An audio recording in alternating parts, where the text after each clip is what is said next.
இவர் ஆரம்ப காலத்தில் இவருடைய ரைஸ் மில்ஸ்களுக்கு அரிசிகளை கொண்டு வருவது, அரிசிகளை இங்கிருந்து கொண்டு செல்வது போன்ற வேலைகளுக்கு லொரிகளை எடுப்பதிலே பாரிய சவால்களை சந்தித்திருக்கிறார். எல்லா லொரி ஓனர்ஸும் வந்து இவருக்கு நேரடியாக ஆம் என்று சொல்ல மாட்டார்களாம், அவரை கொஞ்சம் இழுத்தடிப்பார்களாம். அப்பொழுதும் அவர் தனக்கென்று லொரி எல்லாம் இருக்க வேண்டும் என்று சிந்தித்திருக்கின்றார். மாஸ்க் காட்டியிருக்கிறார் என்ன சொல்ல வேண்டும். இனி நான் போற பாதை சிங்கப்பாதை. பிறகு பல நூற்றுக்கணக்கான லொரிகளை வாங்கி தன்னுடைய நிறுவனத்துக்குள்ளே இப்பொழுது தன்னுடைய பெயரிலே அந்த லொரிகள் எல்லாம் ஓடக்கூடிய வகையிலே அவர் செய்திருக்கிறார். அது மட்டுமல்ல, தன்னுடைய நிறுவனத்திலே 10 வருடமாக வேலை செய்த ரத்ன சகல் நிறுவனத்துடைய CEO அவர்களுடைய திருமணத்துக்கு BYD கார் ஒன்றினையும் பரிசு கொடுத்திருக்கிறார் ரத்னபால லங்கேஸ்வரர். அதே போல தன்னுடைய நிறுவனத்திலே வேலை செய்கின்ற ஏனைய ஸ்டாஃப்களுக்கும் அந்த நிறுவனத்துக்குள்ளே தேவைப்பட்ட போக்குவரத்துக்கு தேவையான சிறிய சிறிய கார்களை எல்லாம் கொள்வனவு செய்து மாஸ்க் காட்டியிருக்கிறார் ரத்னபால லங்கேஸ்வரர்.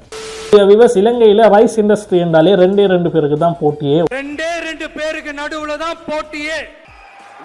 ஒன்று டக்ளி சிறிசேன, ரத்னபால லங்கேஸ்வரர். நம்ம எல்லோருக்கும் தெரிஞ்ச விஷயம் தான். அரளியவா அல்லது ரத்னாவா என்கின்ற போட்டி தான் இலங்கையிலே நிலவும். அந்த வகையிலே டக்ளி சிறிசேன அவர்கள் அண்மையிலே ஒரு ரோல்ஸ் ராய்ஸ் பேண்டம் காரினை வாங்கியிருந்தார்.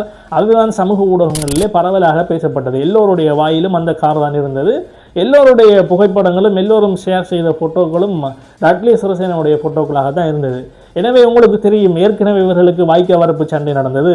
நாட்டில் ஏற்பட்ட பொருளாதார நெருக்கடி காலங்களிலே அரிசியுடைய விலை ஏற்றப்பட வேண்டும் என்கின்ற ஒரு ஊடகவியலாளர் மாநாட்டிலே ரத்னபால லங்கேஸ்வரவும் டக்ளி சிறிசேனவும் சண்டை பிடித்த ஒரு வீடியோவும் நாம் ஏற்கனவே நம்முடைய வீடியோவிலே போட்டிருந்தோம்.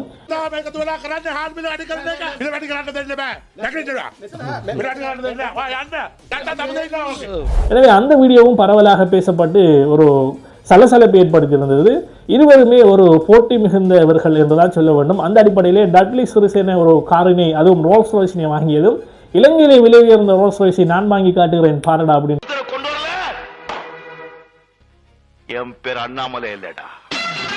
சொன்ன மாதிரி இப்பொழுது இந்த ரோல்ஸ் ராய்ஸினை பர்ச்சேஸ் பண்ணி இருக்கிறார் ரத்னபால லங்கேஸ்வரர்.